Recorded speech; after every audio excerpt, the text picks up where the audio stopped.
Hello guys, welcome back to my youtube channel. അപ്പോൾ നമ്മളിന്ന് പായസം വെപ്പിൻ്റെ ഒരു ചെറിയ വീഡിയോ ആയിട്ടാണ് വന്നിട്ടുള്ളത്.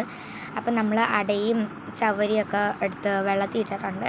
എന്നിട്ട് തേങ്ങാക്കൊത്തൊക്കെ നമ്മൾ പൊളിച്ച് ഇതാക്കുന്നുണ്ട്. എന്നിട്ട് ശർക്കരയൊക്കെ അവിടെ നമ്മൾ റെഡിയാക്കി വെച്ചിട്ടുണ്ട്. എന്നിട്ട് നമ്മൾ തീ കത്തിക്കൽ ചടങ്ങാണ് ആദ്യമേ നമ്മൾ നടക്കുന്നത്. നമുക്ക് ഗ്യാസ് ഇല്ലാത്തതുകൊണ്ട് നമ്മളിപ്പോൾ വിറകടുപ്പിലാണ് ചെയ്യുന്നത് കേട്ടോ ഗൈസ്. അങ്ങനെ നമ്മൾ ശർക്കര തന്നെയാണ് നമ്മൾ ആദ്യമേ ഉരുക്കാനായിട്ട് തീരുമാനിച്ചിട്ടുണ്ടായിരുന്നത്.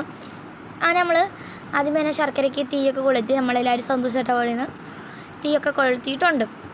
അതിനുശേഷം കുറച്ച് കഴിഞ്ഞപ്പോൾ നമ്മുടെ ശർക്കര എല്ലാം നല്ല അടിപൊളിയായിട്ട് ഉരുക്കി കിട്ടിയിട്ടുണ്ട്.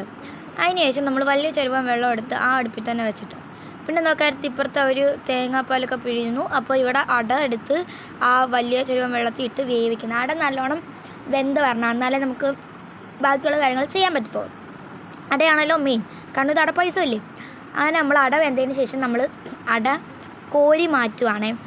എന്നിട്ട് നമ്മൾ അതിൻ്റെ തിന്നി ചവ്വരി ഇടും. അപ്പോൾ അതിന് വേണ്ടിയാണ്. എന്നിട്ട് നമ്മളെല്ലാവരും കൂടി നിന്ന് അട കോരി മാറ്റി അടയ്ക്കകത്തുനിന്ന് വെള്ളം ഊറ്റി പോകണം, എന്നാലേ പറ്റത്തുള്ളൂ. അങ്ങനെ നമ്മൾ ചവ്വരി ഇട്ട് നല്ലോണം ഇളക്കി അടയെപ്പോലെ വേവിച്ചെടുത്ത് കുറച്ച് വെള്ളവും തേങ്ങാപ്പാലും ഒക്കെ ഒഴിച്ച് നമ്മൾ നല്ലോണം ഇളക്കുന്നുണ്ട്. എന്നിട്ട് അതിന് ശേഷം നമ്മൾ നേരത്തെ അവിടെ നമ്മൾ ഉരുക്കി വെച്ചിരുന്ന ശർക്കര എടുത്തിട്ട് നമ്മൾ അരിച്ച് ഇടുകയാണ്. കാരണം അതിൻ്റെ അകത്ത് വലിയ ഈ ചെറിയ കഷ്ണങ്ങളൊക്കെ കാണുമല്ലോ നമ്മൾ ഉരിക്കാമല്ലോ. അപ്പോൾ അതൊക്കെ നമുക്ക് സ്ട്രെയിറ്റ് ആയിട്ട് ഇടാൻ പറ്റത്തില്ലല്ലോ. അപ്പോൾ നമ്മൾ അരിച്ചെടുക്കുമ്പം കുറച്ചും കൂടി ഇതായിരിക്കും. എന്നിട്ട് നമ്മൾ ഇതിൻ്റെ അകത്ത് അടയും കൂടി ഇട്ട് കൊടുത്തിട്ടുണ്ടായിരുന്നു. എന്നിട്ട് ഈ അടയും ചവ്വരിയും ഇതും കൂടെ ഇട്ടിട്ട് നമ്മൾ നല്ലോണം ഇതാക്കി നമ്മൾ മിക്സ് ചെയ്യണം. കാരണം ഇത് ചവിട്ടി പിടിക്കാൻ പാടില്ല. മെയിനായിട്ടും ഇത് ചവിട്ടി പിടിക്കാൻ പാടില്ല. അതിന് വേണ്ടി തന്നെയാണ് മെയിനായിട്ട് ചെയ്യുന്നത്.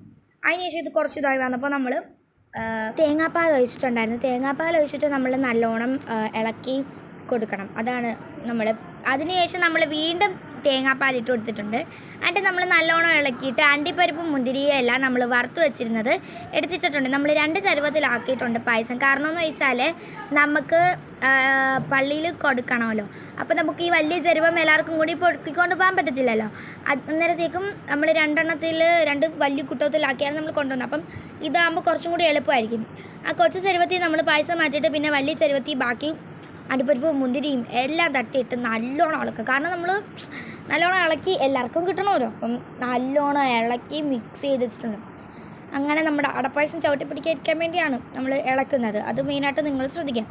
അങ്ങനെ നമ്മുടെ അടപ്പായസം റെഡിയായി കഴിഞ്ഞ് നമ്മൾ പള്ളിയിൽ കൊണ്ട് ഒഴിച്ച് എല്ലാവർക്കും ഇഷ്ടപ്പെടുന്ന നല്ല അഭിപ്രായമായിരുന്നു. നമ്മൾ 2 സെക്ഷനായിട്ട് നിന്നായിരുന്നു ഒഴിച്ചിട്ടുണ്ടായിരുന്നില്ല. അപ്പോൾ ഇന്നത്തേക്ക് ഇത്രയുള്ളൂ. Love you and by.